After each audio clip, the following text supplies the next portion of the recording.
కర్నూలు పట్టణంలో ట్రాఫిక్ సమస్య సీసీ కెమెరాల పనితీరును ఆకస్మికంగా పరిశీలించిన జిల్లా ఎస్పీ.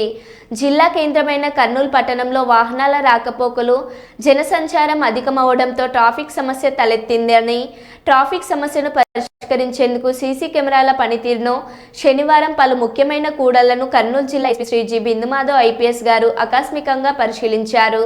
ముఖ్యమైన కూడళ్లలో ట్రాఫిక్ అంతరాయం లేకుండా సాఫీగా ప్రయాణం సాగేందుకు చేపట్టాల్సిన కార్యాచరణ ప్రణాళికపై ట్రాఫిక్ సిఐ గారికి, ట్రాఫిక్ నియంత్రణ విధుల్లో ఉన్న ట్రాఫిక్ సిబ్బందికి జిల్లా ఎస్పీ పలు సూచనలు చేశారు.